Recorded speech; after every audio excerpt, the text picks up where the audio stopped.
Like I didn't have enough chiles rellenos this time. Usually,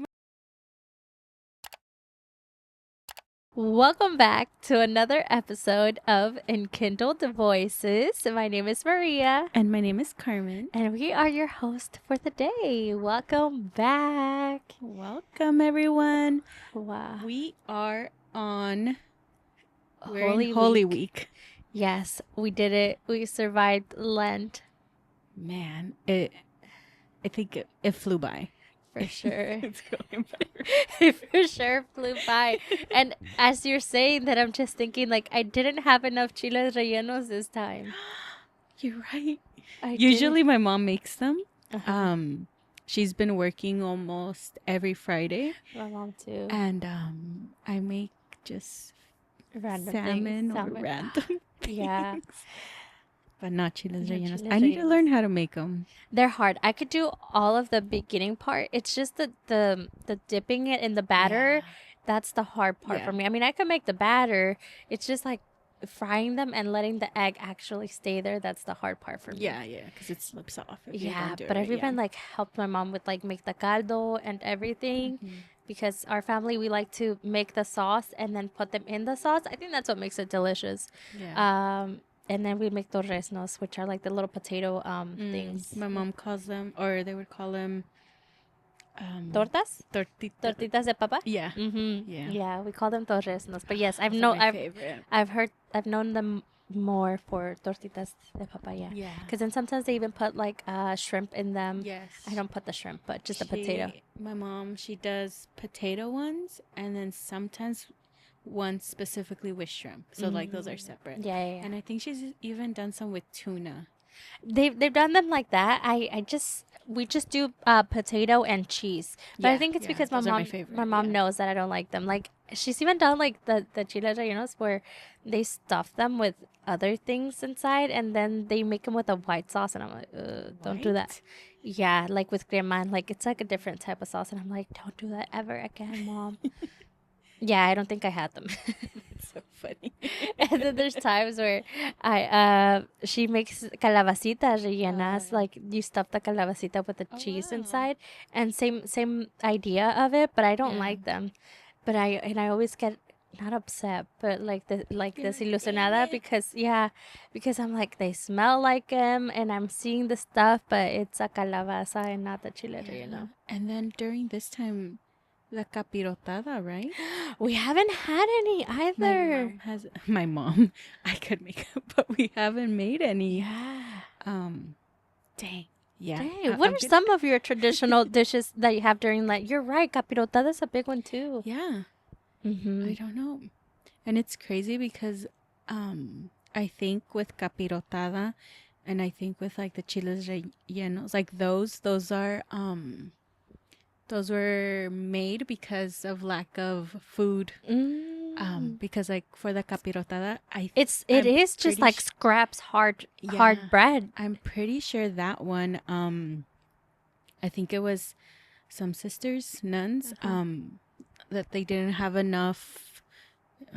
Forgive me if I'm wrong, but I think they were getting different foods and like the bread was stale because it has to be hard bread. Yeah.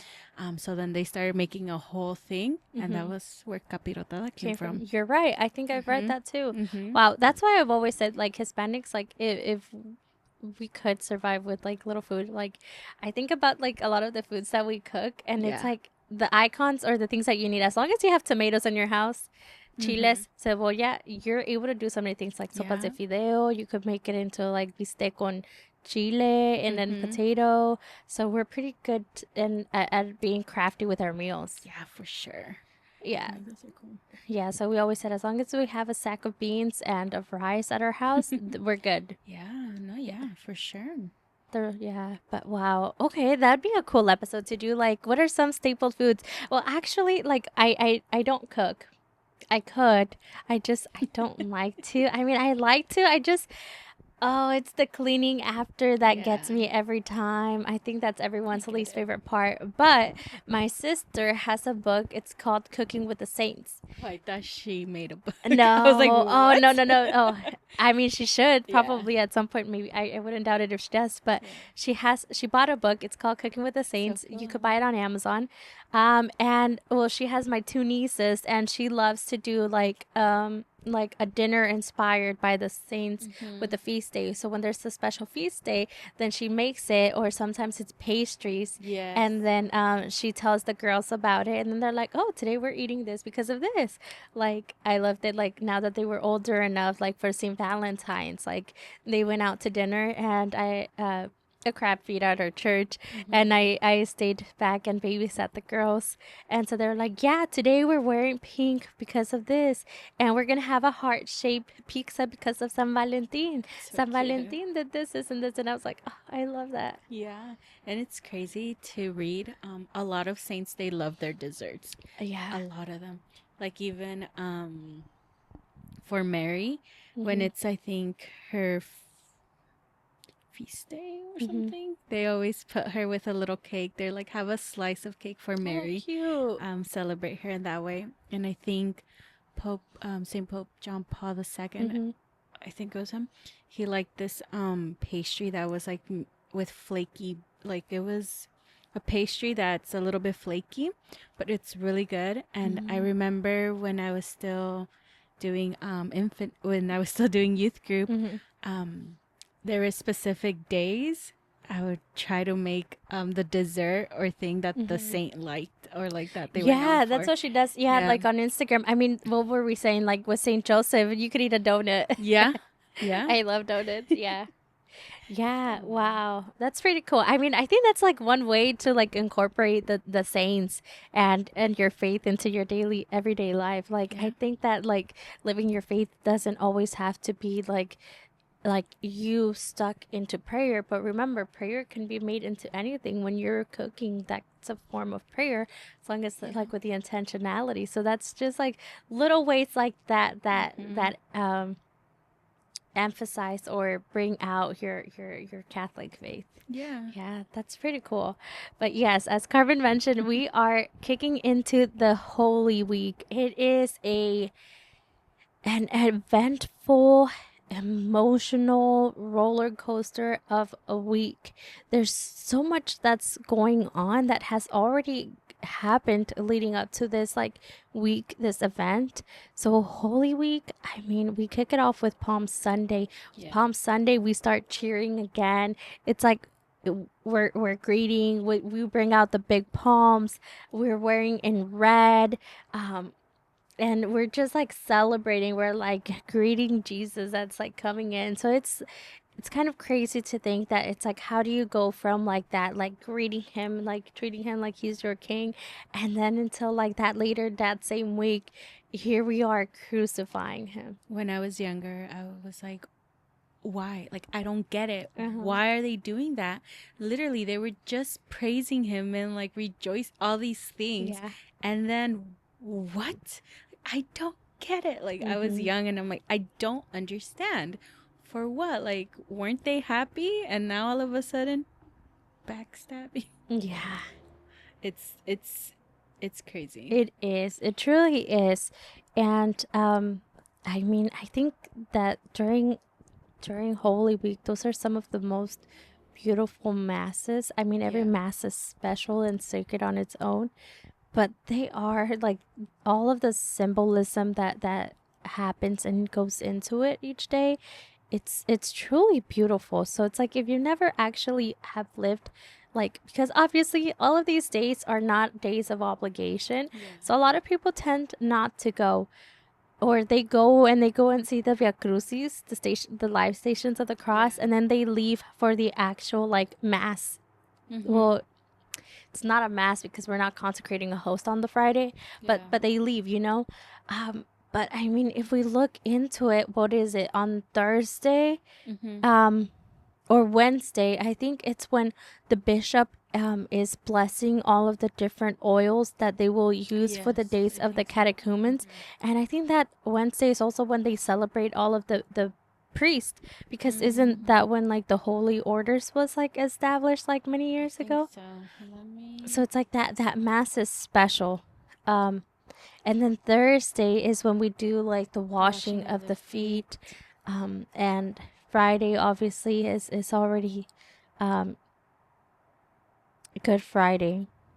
Yeah, because I found this thing, and it's really cool to kind of think about what happened during that week when Jesus was living through it. Yeah. Like on Holy Monday, one of the things that happened, Mary anointed Jesus with perfume, and Judas is scandalized and leaves. Yes, I remember that in the chosen. That's when they're like, why would they spend so much money on him? Like, we could have sold that perfume. Yeah. Oh man.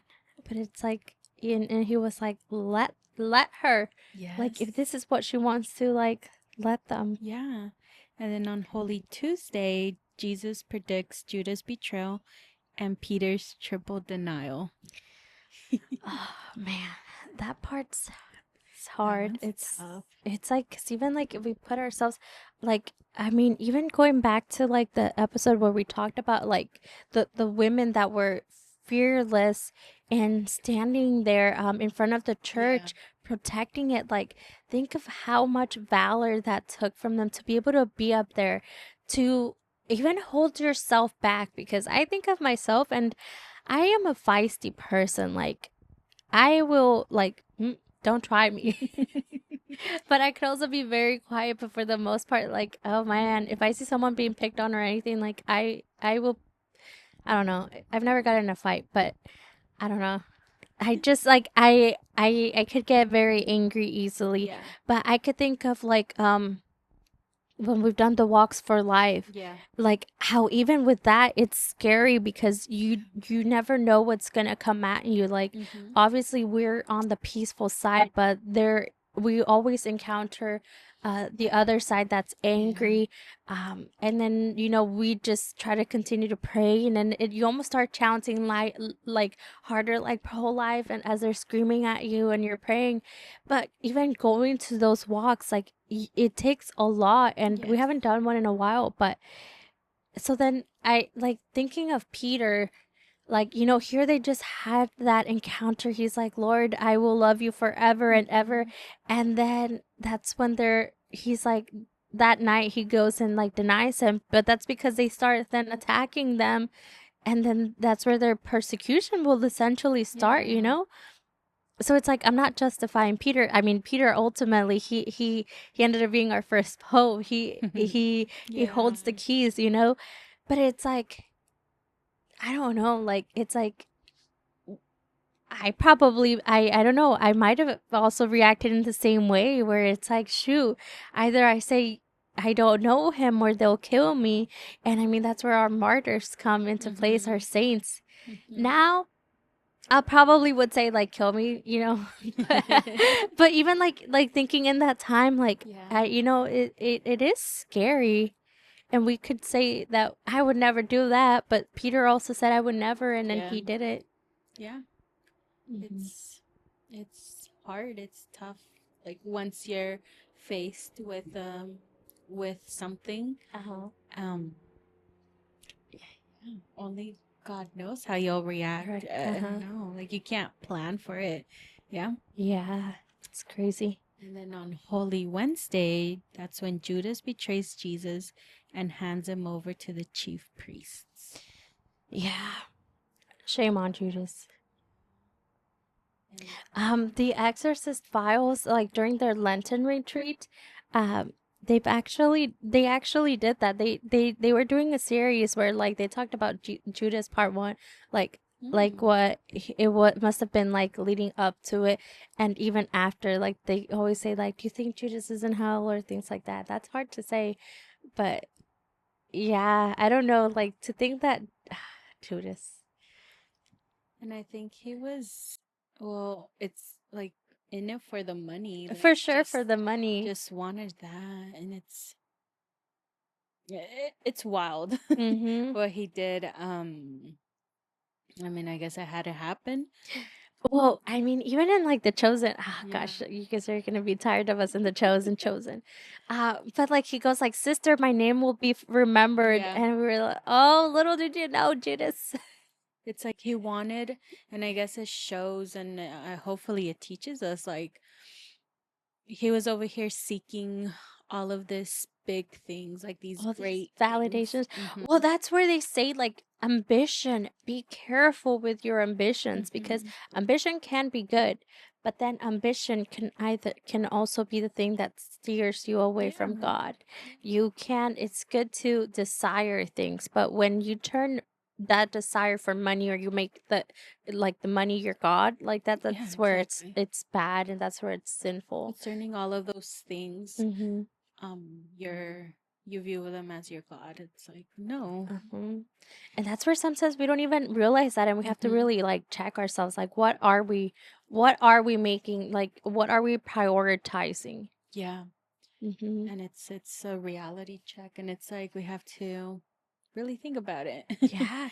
I mean, that's where it's like encouraging to do truly do your daily examinations of conscience, which I kind of have like stopped a little bit. I know that was my goal, but I do want to be intentional about like getting to them because it's like you really do start to reflect like Yeah. shoot sometimes like we forget why we're in this world, so it's Mm-hmm. like if unless that you're intentionally thinking and reflecting on how you went about your day, did I put God above all things, did I pray, because sometimes we could just say like a quick prayer but then like you put no thought into it. Mm-hmm. And Hmm. even something simple as in at the end of the day, thinking back, like, did I do a good deed today? Hmm. Did I do something good for someone else or for Yeah. myself? Like, what were the positive things or the good things that Yeah. you did? Like serving others or like Did I doing help someone something. else aside from myself? Yeah. Yeah. Or even like giving yourself that grace, but all for God. And did I do anything to hurt someone today? True. And it's like you start I heard that I think on a podcast or something, and it's like also thinking about that every day, and I think it gets you to reflecting on your day-to-day life. Yeah, I mean, well, it kind of goes into like reading this, like Holy Thursday, Jesus Yeah. gives a new commandment of love and institutes the sacrament of the Holy Eucharist and the orders during the Last Supper. That Yeah. new commandment of love, to love thy neighbor, like, Hmm. man, think about how much better the world would be if we all followed that commandment. It'd be amazing, it'd be beautiful, and I think there would be so much less. Anger, Yeah. there'd be so much less hatred, there'd be Hmm. peace because we would just love one another instead of judging and putting our own fears onto others. Yeah. I mean, think about what's going on now, like with the world, all the wars, like all the Hmm. unnecessary judgment, because it's so much easier to make a decision sitting on a desk as opposed to being the one to fight it, Yeah. and all the innocent people who get dragged along with it. It's so sad. Hmm. I think Pope Leo, I read a piece that said like if you are the reason why this war is happening, you should take yourself to confession. If you're calling yourself a Christian and you are for it, Yeah. like take yourself to confession. Yeah, because it's like at the end of the day, a lot what happens, it's innocent lives get killed, and it's like I don't understand. I And I think just that we also just see it from a privileged yeah. perspective because Yeah. obviously here living in the US, like yes, we see a lot of bad things and we do see a lot of like crime and homelessness and stuff like that. But again, we're very privileged to not be in that sense of like the circumstances like as in third world Mhm. countries, you know? Mhm. Like I don't know. I think that that's like something that we truly have to reflect on, like to love one another. Yeah. We have to remember that. Yes. But it's also like thanking like God for like giving us like his son Jesus like to go through this because on Holy Thursday Jesus instilled the sacrament of the Eucharist. I love the Mm-hmm. Eucharist. Mm-hmm. And it saddens me to see like the statistics that I don't know what the statistic. I mean, I know what it is. It's a lot of Catholics actually don't believe that Jesus is truly there present in the Mm-hmm. Eucharist. Mm-hmm. That's what we should believe, but a lot Yeah. of them don't, and it's just so sad. But I promise, like, if you truly believed that he was there, like, oh my gosh, like your life would change so much. And I think if you go more deeper and do more research, that's where you'll find like Eucharistic miracles and Yes. a bunch of stuff. There's been so much things and scientists and If things like that yeah. researching it. If you're unsure about your Mm-hmm. faith and you're like, I don't truly believe, like I believe in God, I have that love, but I don't believe as a Catholic that Mm-hmm. Jesus is there in the Eucharist, do some research. Search up Eucharistic miracles. Because I mean, some of us, I mean, different people will believe, you know. Um, I don't know, but I truly believe that Jesus is there in the Eucharist. And I Yeah. love that we get to receive him on Sunday and every day, and that when we are there, we're already connecting. And it's like, oh, Jesus, you truly are here. Like, you're here with me. Yeah. And keep praying for those priests, for our priests, and Yes. for more priests. On Thursdays, especially pray for that. It's so sad to see that, like, some, like, monasteries or places will have to shut down because Yeah. there's not enough priests. Pray for that true vocation. Like, a lot of people families, this is where we as families need to do a better job as like Mm-hmm. in talking about the different vocations, because you know, I think that people have, it's so easy to say what's your vocation, like in terms of where would you like to work. Yeah. You know, we spend like in all school all 12 years teaching kids Yep. like to discern their vocation. We have that tendency to focus the 12 years like um helping them discern their Mm-hmm. school vocation, but when it comes to like their marriage, religious singleness, because you can live a single life, like that Yeah. is a vocation. Yeah. Like we just dismiss it and we just lead them to think that it's the one. Or sometimes people um selfishly, they're like, no, no quiero que I don't want my kid to be in the religious life because then I'll Yeah. never see them. Yeah. But it's like, imagine that beautiful, it's such a beautiful thing. Like if your child were to be in the religious life, Yeah. like how like that, it's so many graces and so many much, I don't know, like they're serving God like up there, up front. Like Yeah. pray for your kids, pray for the priests, pray for, or also not only praying but give to those Seminarians. seminarians, because a lot of the Yeah, times, like the donations, yeah, like they don't get paid and stuff like that. hmm, And we truly need more priests because at some point, if we run out of yeah, priests, like how are we gonna receive communion? exactly, I love that the sacrament of the Eucharist. yeah, Yes. And then there's Good Friday, of course, which tomorrow, Good Friday is the passion and death of our Lord Jesus Christ. And that this day is an encouragement to a day of fasting. So just to remember, like fasting is one whole meal and two very light meals. yeah. And that day also, I love how there's like little, um I have an image where it shows the times where Hmm. different things happened, um and like it starts in the evening, if Like like Thursday evening. Thursday evening. Mm-hmm. Hmm. And so it goes through that. And then, like, at nighttime, that's when everything is happening, when Jesus gets arrested. That's like Hmm. at 12 a.m. Um, at 1, Jesus is thrown off the cliff and falls into the, The cellar. yeah. At 2 a.m., Jesus is presented to Annas. At 3, Jesus is denied by Peter. At 4, Jesus is in the hand of the soldiers. At 5 in the morning, Jesus is in prison. 6 in the morning, Jesus is before Caiaphas. Caiaphas, Uh-huh. who confirms the death sentence and sends him to Pilate. At 7 in the morning, Jesus is before Pilate, who sends him to Herod. Herod.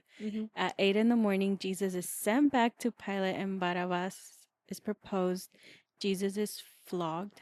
I don't know what that means. Like the.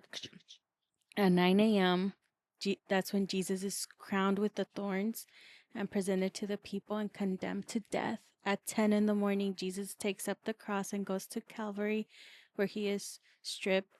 At 11 in the morning, Jesus kisses the cross and carries it with love. At 12, no, that's 12 in the afternoon, Jesus is stripped of his clothes and nailed to the cross. At 1, Jesus forgives the good thief. At 2, Jesus forgives the other good thief. And at 3, that's when Jesus dies in the cross. And at 4 p.m., the heart of Jesus is pierced by a lance. And at 5 p.m., Jesus is taken down from the cross and placed on the lap of Mary. And at 6, Jesus is buried. Dang, that's so It's crazy. tough. And it's tough. And then, like, you sit and then you think, like, here, one, already Jesus is carrying a big ass cross that's hecka heavy. But 2, he hasn't had any sleep. Yeah, because everything happened at nighttime. Like within 24 hours. Yes. And I was shocked when I found this out. Like, because it's at 3 p.m. when everything happened. So you think like, oh, you would assume like everything's happening ya en la tarde after you've had breakfast, you know? But no, it happened all night long. Dang. I don't know. Just know on Friday, extra pray for an intention. Pray for the restoration of the Catholic Church. Pray for your family members who have gone astray. Pray for the souls in purgatory. It's just like truly give that day like a meaning and try to sacrifice like the things if that's the day. I know like growing up we would try to like not watch TV, or if we did watch TV because it was spring break, then we would watch like religious movies, which actually there is a post that we found and it says it's from Church Pop. So it says 8 powerful Christ-centered movies to watch this Lent in preparation for Holy Week. So number 1 would be The Passion of the Christ, obviously. Watch it. That's a good one. And you can watch that on Netflix, Prime, or Daily Wire. There's Marcelino, Bread and Wine. It's a classic film of the most tender and moving movies you will ever see about Jesus on the cross and a young orphan named Marcelino. It became one of the greatest commercial and critical successes in the history of Spanish cinema, Marcelino Panivino, yeah, and went far beyond the typical conventions of religious films at the time. So you cannot miss it. It truly feels like a hug for the heart. You can find that on YouTube. The Chosen, the Last Supper episode. And that one's available on Prime. The 6th season is scheduled to premiere in 2027. Wow. Almost. I mean, next year. And that got me thinking, around this time, like these past few months, I'm pretty sure they've been filming. I think it's already filmed. Yeah. Because Jonathan Rumi, the one that plays Jesus, was talking about how he encourages everyone to like experience, like understand and like feel that pain that Jesus went through, like in a way, like walk with Jesus during Holy Week, especially on Good Friday. To know and understand like a little bit of that pain. Yeah, because it's hard. Like we so said, we love being comfortable, and it's being that uncomfortableness. I feel like we keep saying that, but it's really true.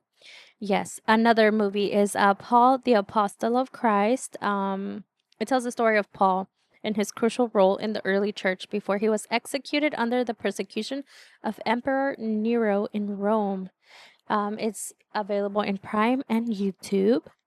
Of Gods and Men. There's others, but I don't feel like. I mean, you can watch the Chronicles of Narnia, but I don't know how related the Chronicles of Narnia will be. I mean, they say that the lion is like shows the representation of God's love. You know? Yeah, I've never watched it, but no. Okay, maybe Carmen, you do need to watch Narnia. I mean, yeah, it's the first film in the series. The Lion, the Witch, and the Wardrobe was released in 2005. Oh, it's based on the book by C.S. Lewis. Yeah, because I think they said that that movie or the book, Mm-hmm. I think I might be wrong, but I think they were saying that the person that was doing it, I think is Catholic. Well, that's C.S. Lewis. He's like a big author. Yeah. Yeah. It does say that it's filled with Christian Or allegories. Christian. Yeah, these Christian. films transport viewers to a fantasy world rich with spiritual lessons about love, sacrifice, and life conquering death. That's available on Disney Plus. Yeah. Wow, those are some good movies that I would recommend. Okay. So then there's Saturday, which is called Black Saturday, and it's contemplation of Jesus in the tomb in silence and adoration. And then there is Easter, of course. Sunday. Yes, Easter Sunday. So we'll probably talk about those two on the next episode a little bit more. But to wrap it up with the saint of the week, today's saint of the day is Saint Francis of Paola. Saint Francis was a hermit, founder of the Minim Friars, and patron saint of Italian sailors. He is known for his life of strict fasting, charity, and humility, choosing to live as the least in the household of God. Franciscan media. Born in Italy, he became a hermit in a cave at age 14, attracting followers before he was 20. He is patron saint of sailors, mariners, and Calabria, Italy, and his feast day is on April 2nd, the day he died in Tours, France in 1507. Wow. St. Francis of Paola, pray for us. So if you enjoyed this episode, please like, subscribe, and share with others as someone might find a hidden gem in it. But thank you guys truly so much for watching. Just know that we'll be praying for you guys during this Holy Week. Yes. And we're so sorry about the video this time around, but just pray for us. And we'll be praying for you guys. Till next time. Bye.